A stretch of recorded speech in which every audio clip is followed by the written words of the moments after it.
Täna saates üks eriline laborirott, aga teatavasti ka pereisa, imeline sõber. Räägib meile natuke sellest, mida tähendab olla elus järjepidev, et jõuda ka sõna otseses mõttes mäetippu.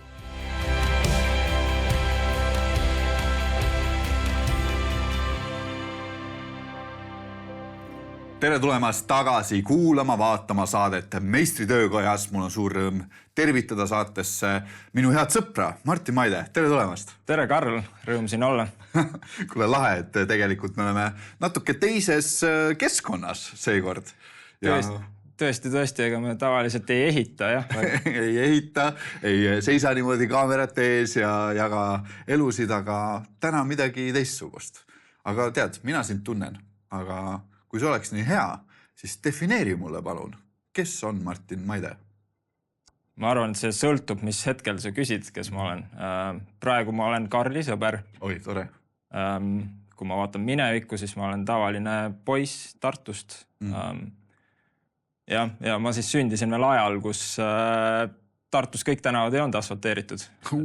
Minu lapsepõlv seostub täpselt selliste mängude ja toimetamistega. Väga lahe.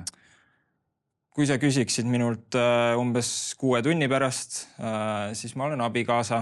See on mu armas abikaasa Laura. Kihlumisest sai hiljuti just 10 aastat. Oi, palju õnne.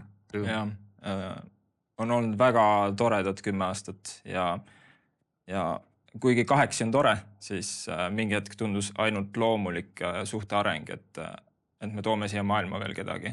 Ehk siis õhtuti olen ma ka isa. Need on mu 3 eriti armsat last, kellest igaüks on oma näoline ja kellest kõiki ma väga armastan. Herbert, Matilda ja August.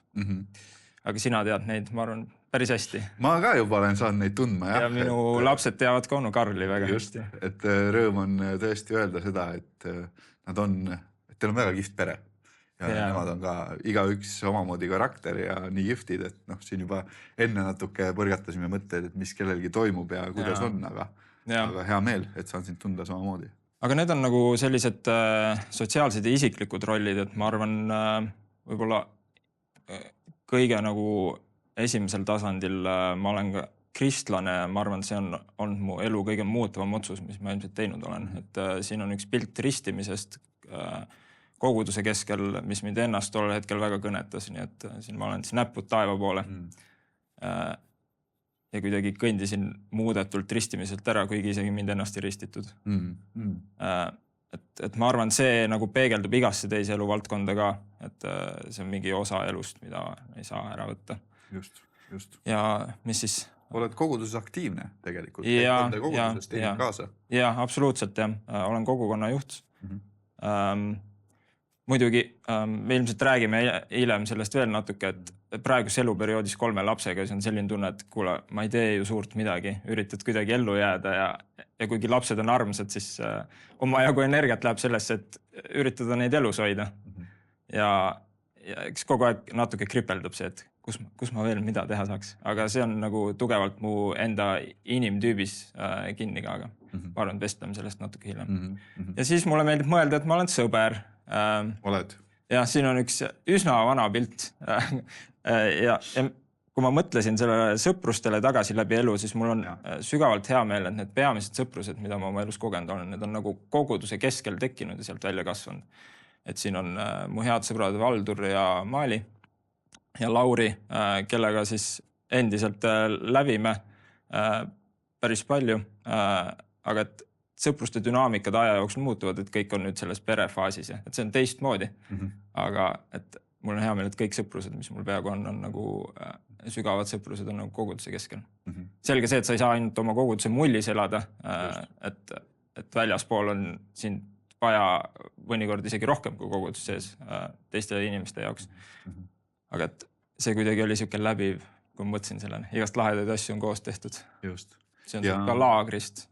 Ja tegelikult, eks ole, et see ei piirdunud sellega, et sa poisikeseks nagu jäid ja ongi need eluetapid erinevad olnud ka ja tegelikult sa oled ka keemiadoktor. Ja sa oled täiesti doktoratuuri läbinud ja täna töötad sellel alal. Ja, et ma olen vabal ajal, tööajal ma olen siis laborirott. Vaba aeg.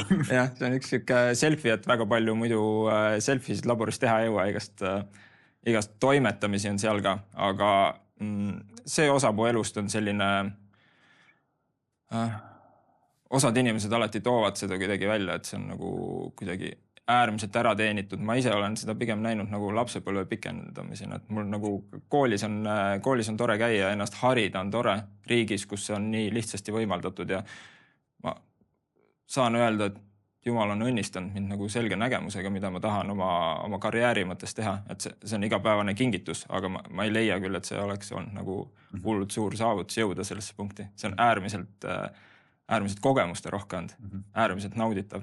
Kõneleb sinu kohta kindlasti seda, et järjepidevus on nagu üks asi, mis on viinud. Ma arvan, et see on mu südame lähedane vägagi ja ilmselt ka see valik minna doktorantuuriga lõpuni ja tegeleda sellega üldse tervikuna on nagu siuke järjepidevuse nagu võib-olla võrdkuju natuke. Nii et natukene nagu põrgatades siia su igapäevatöösse ka, et kas siis minu ettekujutus sellest, et sa istudki seal laboris, segad mingit staffi kokku, ongi nagu su töö või?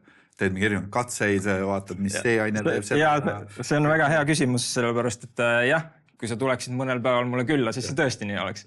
Tilgutad selle asju erineva värviga lahus, et igast asju juhtub, vahepeal mingid asjad käivad üle, mingid asjad reageerivad ja et siuke kõige standardsemas mõttes võib-olla, mida sa keemiast kujutad. Teine päev ma painutan torusid, ehitan süsteeme, kuhu on vaja panna need keemilised asjad, millega me siis töö juures nagu tegelen või need süsteemid, mida me arendame, et mõnel päeval ma olen torumees ja keegi ilmselt ei pakuks elu sees, et ma olen keemik. Et see on väga vaheldusrikas ja 3. päeval tegeled kirjanduse uurimisega ja üritad ennast edasi arendada, et äärmiselt vaheldusrikas.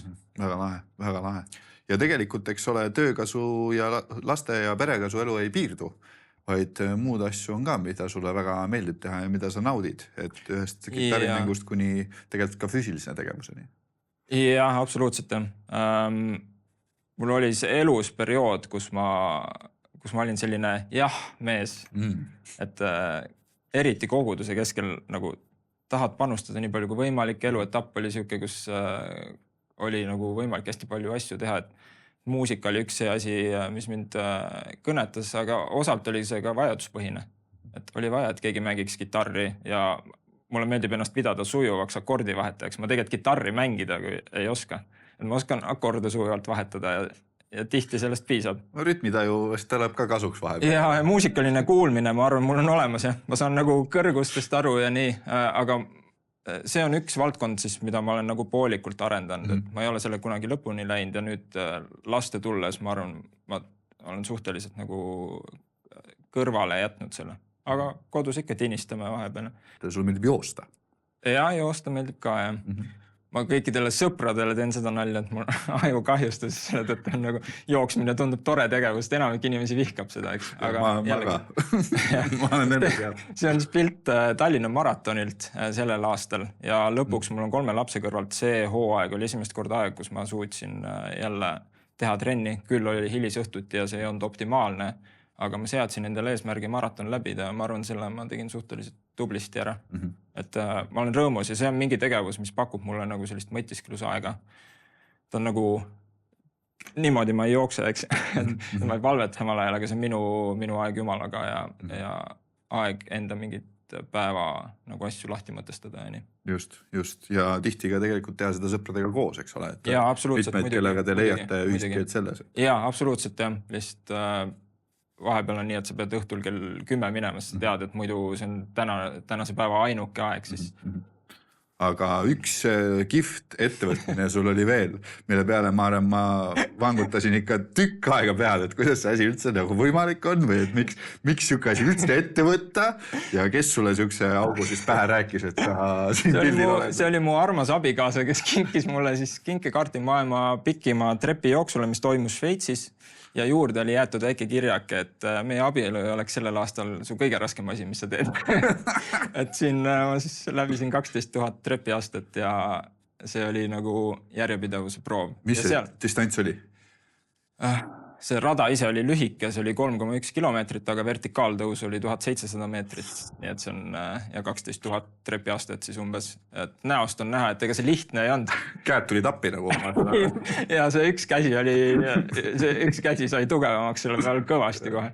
Kui kaua sükse asjaga sul läks, et mis aja peale sa siis... See oli natuke alla 2 tunni, aga kõige kiiremad tegid seda tunniga, nii et korraga sa oled nagu alandlikult seal ja sust läheb 75-aastane naine mööda, et siis sa saad aru, et sa oled elus valesid valikuid teinud. Või et on veel pikk maa minna. Ja, aga teisest küljest ta oli jällegi olümpiasportlane, nii et okay. Kunagi, et ta ongi teistsugust elustiili elanud. Nad on natuke teistmoodi ehitatud ka võib-olla kui tavainimesed selles mõttes. Aga rõõm on sind tõesti tervitada, Martin, siin Meistri töökojas ja ma tean, et täna me tahame tegelikult rääkida ka tänulikkusest ja sellest, et mina ise esiteks avaldades oma tänu, et sa oled minu sõber ja tegelikult oled olnud ka keerulistel perioodidel minu elus olemas. Ja isegi see üldse, kuidas meie sõprus nagu alguse sai, on ma arvan üks eriline osa sellest ja ma arvan, et ma ei ole ainuke sinu elus selline inimene, kellele sa oled leidnud mingi ühiskeele ja inimese enda kõrvale ja tegelikult ka panustanud. Ja, mäletan seda ma ei ole eriti emotsionaalne inimene, aga mäletan seda esimest vestlust, kus sa jagasid oma elust ja ma arvan, et see oli mingi valdkond, mis puudutas ka peresuhteid, mis mu enda jaoks on olnud läbi elu üsna keeruline teema. Ja siis tollal hetkel mäletan küll, ma paar pisarat poetasin tookord. Ilmselt oli natuke ootamatu reaktsioon, mingi suvaline vend tuleb. Ma olen suht emotsionaalne mees, ma nagu selles mõttes, ma olin mingi, minu moodi. Ja, et ma arvan, see oli paljuski tingitud sellest, et jah, see oli midagi, mida ma tundsin, et ma mõistan ja et tundsin ka, et võib-olla see on asi, milles me saame nagu jagada ühiselt elu. Et selge on see, et kvaliteetsed ja sügavad suhted tekivad selle pinnalt. Aga sa oled olemas. Võib-olla tahaks sult küsida, Martin, seda ka, et kuidas üldse olla sõber? Mis tähendab üldse sõprus? Kas siis meie vahel? Mida tähendab sinu jaoks sõprus, olla sõber? Ma arvan, et seal on mitu komponenti. Meestena mul on selline tunne, et meil on nagu alati kiusatus minna probleemi lahendama. Et kus probleemi näed nagu, et siis mine ja aita. Ja tihti see ei ole, eriti paari suhtes, ma arvan, tajud seda, et mõnikord on vaja oma väikse tütre pealt vaadates ka. Tal ei ole vaja, et ma lahendaks seda probleemi. Mul on vaja, et ma võtaks ta kaisu ja kuulaks. Ma arvan, see rakendub sõpruste puhul ka sinuga näiteks täpselt samamoodi. Sa ei taha mõnikord üldse, et ma võib-olla hakkaks mingit juttu rääkima seal. Sa tahad, et ma kuulaks sind ja üritaks aru saada. Et ma arvan, sõprus on oluline kuulata, aga ma arvan, sõpruses on oluline ka tagasi sidestada. Ja ma arvan, see on see koht, kus Jumal saab nagu südamele panna asju, mida me saame jagada üksteisele. Ja see võib olla see, mida see teine inimene on palvetanud endale juba mõnda aega. Et sa saad olla see meedium, mille kaudu Jumal edastab ka sõnumeid. Aga jällegi, seal on nagu hästi nagu siuke, see nõuab suurt tundlikkust, et sa ei lähe sinna enda maailmapilti teise inimese peale rakendama, sest ta tuleb täiesti teisest taustast. Ta ei ole sina. Et on vaja seda tarkust ehk siis kuulata ja olla olemas ja samas olla ka aus ja tagasisidestada. Nii et sa teed seda teisest inimesest lähtuvalt, mitte endast. Ma sellega nõustun täielikult ja ma selles mõttes peegeldan nagu seda tagasi selle koha pealt, et ma olen tundnud seda kõike, mida sa kirjeldad. Et just nimelt, et olukordades, kus tegelikult ma olen lihtsalt jaganud elu ja saanud võib-olla mingeid asju südamelt ära öelda ja ma ei ole kunagi tundnud seda, et kas A, sa mõistaks mind hukka või B, et Karl räägib, kuulame juttu ära ja siis pakume nüüd et talle, et mis see lahendus siin olukorras oleks. Vaid vastupidi, tegelikult nende vestluste kaudu lihtsalt kuulates, olles olemas, tihti jõuame hoopis ise lahenduseni ja leiame, et ma saingi oma selle mõttekera natuke lahti arutatud ja see aitab meid ka edasi. Ega tihti ei olegi muud teha, kui palvetada ja üritada nagu oma parima arusaamise kohaselt nagu rääkida seda, mis sa näed. sa ei muuda teist inimest, teine inimene peab ise selle otsuse tegema ja ma arvan, et sõpruse juures hästi oluline on see, ma arvan, väga raske on olla kahepoolses sõpruses, kus üks pool pidevalt ennast kehtestab teise peal või kuidagi, seda ei tee absoluutselt õigesti, et ela nüüd nii, nagu mina oma nagu reeglitest ja võib-olla taustakogemusest lähtuvalt nagu näen, et oleks õige elada.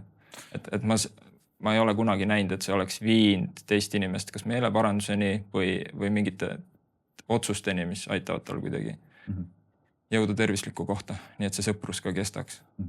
Aga oma elus sa oled kogenud sõprust ja sõprade olulisust väga tugevalt juba sellest hetkest peale võib-olla, kui alati meil pere keskel asjad ei ole nii lihtsad, kui tahaks, siis võib-olla on need hoopis mõned teised, kes ulatavad abikäe.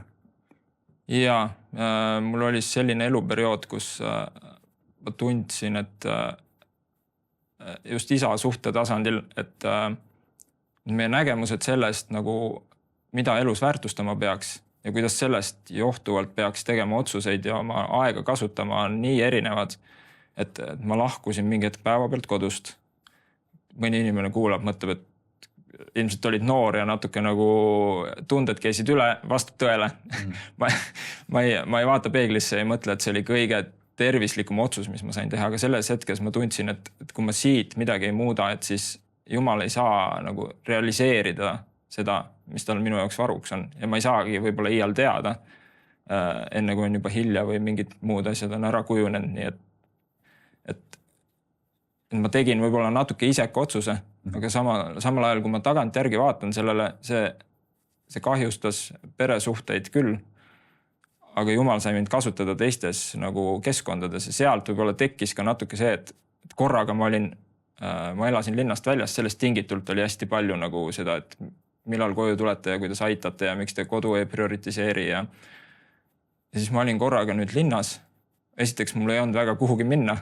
Ma olin alles tudeng, väga sissetulekut ka endale ei olnud, et mõtlesin, et mida ma nüüd teen. Peale selle, et ma teadsin, mul on nüüd hunnik aega, et ma saan koguduses mingeid asju teha kaasa.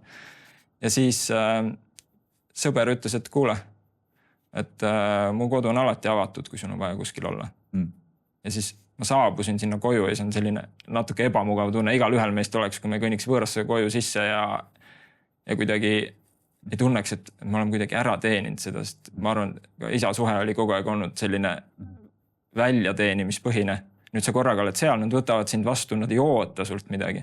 Hommikul hakkad kooli minema, et ma söön seal hommikust, sind ei lasta enne sealt kodust minema, kui sa oled köögist läbi käinud ja oled saanud kõik nagu vajaliku päevaks, ja saad aru, et nad ei oota sult midagi. Nad ootavad sind. Et see kuidagi, ma tõusen praegu hommikuti veel üles, mul on nüüd oma pere, ma elan oma ette. Et ma ärkan ikka tänulikkusega üles, mõtlen esimese asjana sellele, mõtlen nii veider ikka, et mul oli selline elutapp, nüüd on see tundub nii kauge ja kuidagi, aga see tänulikkuse tunne ei ole mitte kuhugi kadunud, see on ikka täpselt samasugune. Ja minu enda unistus on see, et meie uus pere, mida ma ehitan, on teistsuguste mustritega. Ja minu lapsed ei taha kodust ära minna, sellepärast nad tunnevad, et ma ei suuda neid piisavalt kuulata või toetada nende arengut. Ja kuidagi, et meie kodu on see, kuhu kõik tahavad tulla. Lapsed võtavad inimesi kaasa, tahavad sinna tuua ja nad teavad, et nad on alati seal oodatud. Et see on nii elu muutev kogemus olnud minu enda jaoks. Et see on see, mida ma tahan jagada. Selle nimel ma oleks valmis lisatööd tegema, et võimaldada inimestele tulla ja olla. Ja see on nii ilus nagu paralleel ka sellest, millest Piibel räägib.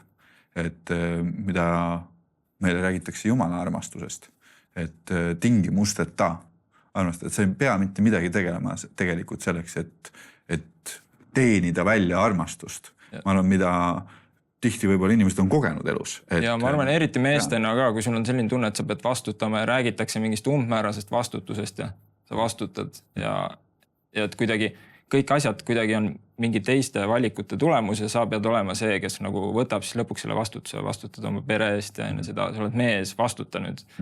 Et väga raske on harjuda sellega, eriti kui kuidagi see peremuster on ka selline olnud, et võib-olla mitte teadlikult. Ma ei usu, et ükski lapsevanem mõtleb, et ma armastan oma last selle järgi, kui palju ta on valmis mingeid asju tegema.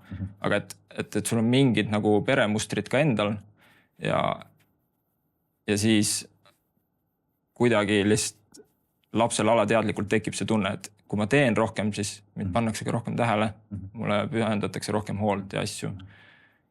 Ja siis lihtsalt alateadlikult sa kasvad kuidagi selle sisse, et sul on kogu aeg tunne, et sa pead minema ja kuhugi nii palju tegema kui vähegi võimalik. Ja siis inimesed nagu, siis on okei vastu võtta seda, et sulle antakse tunnustust või sulle pööratakse tähelepanu või sind armastatakse.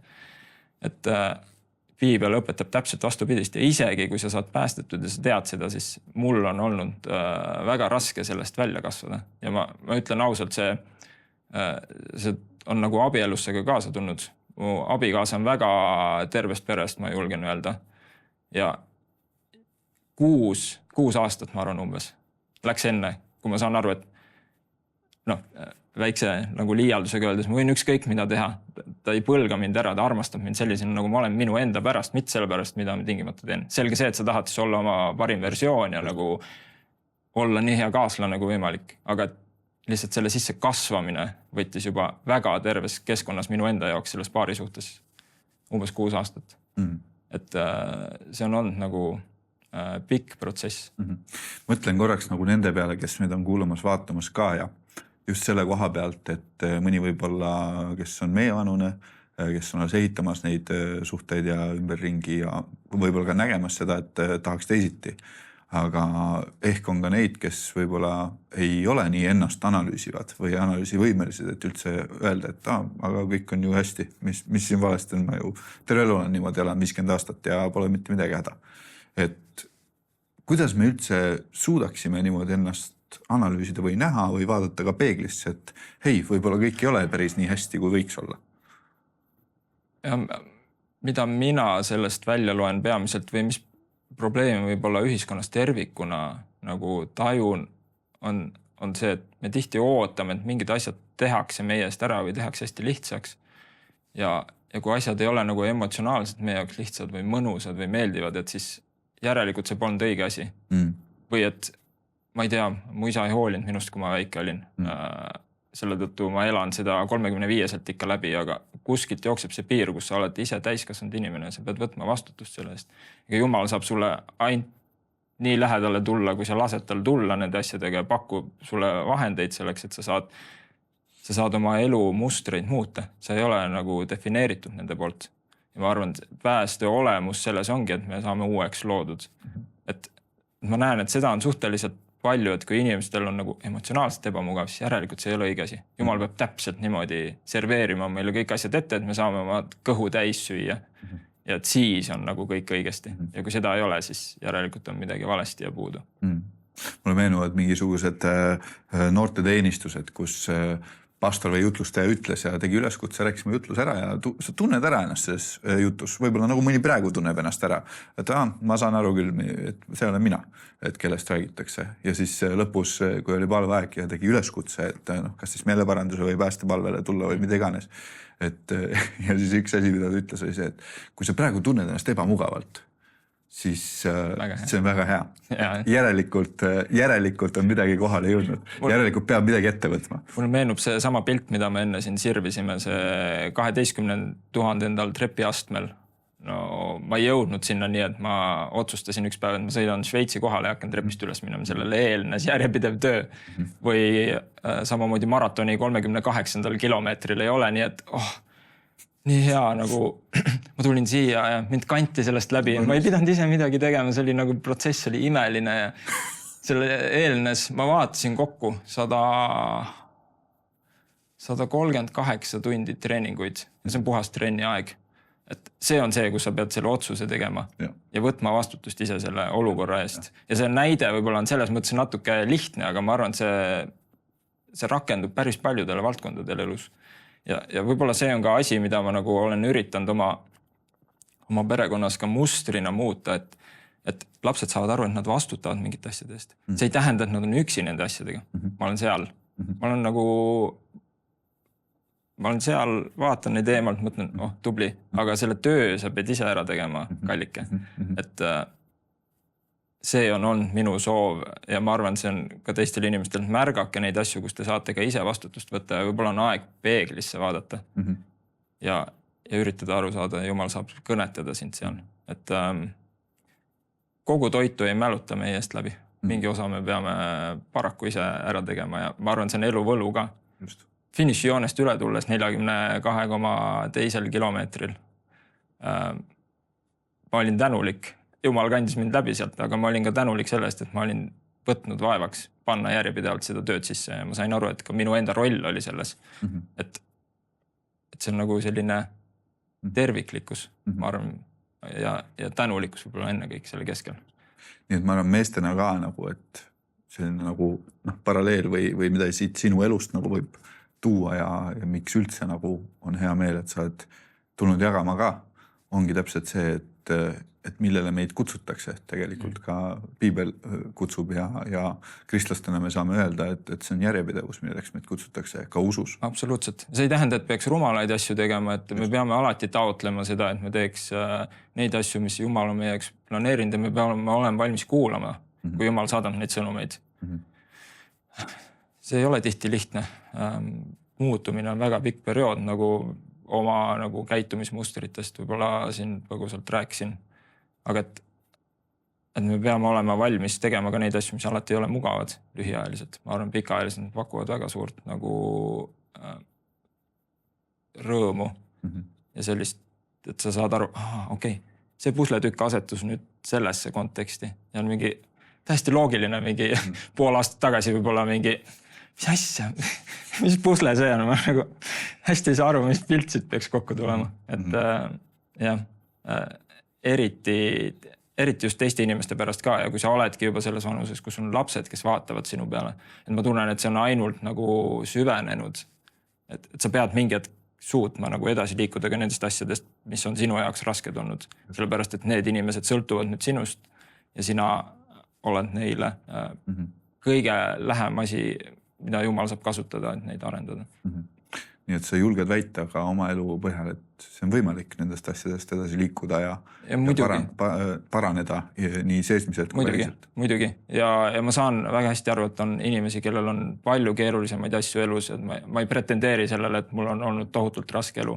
Ma lihtsalt näen, et protsess nõuab seda, et sa võtad ka vastutuse ja saad aru, et kui mina seda ei tee, siis mingid asjad ei muutugi. Jumal saab ainult nii palju tulla sulle lähedale, kui sa oled valmis ise ka kandma mingid koormeid. Amen. Aitäh sulle.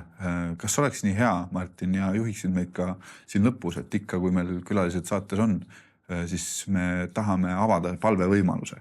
Et neile, kes meid kuulavad, vaatavad, et palves meiega ühineksid ja kas oleks nii hea ja juhiksid selles palves. Hea meelega. Kallis Jumal, ma tänan selle põgusa pooltunni eest, ma tänan sõpruste eest, aga enne kõike ma tänan, et sa võimestad meid, kui meie laseme ja elus asjad ei lähe alati nii, nagu me planeerime, aga parim, mis me teha saame, on taotleda sinult tarkust.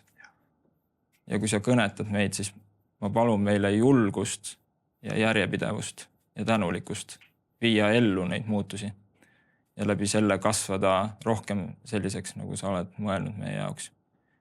Mitte ainult enda pärast, vaid ka nende pärast, kes on meie ümber.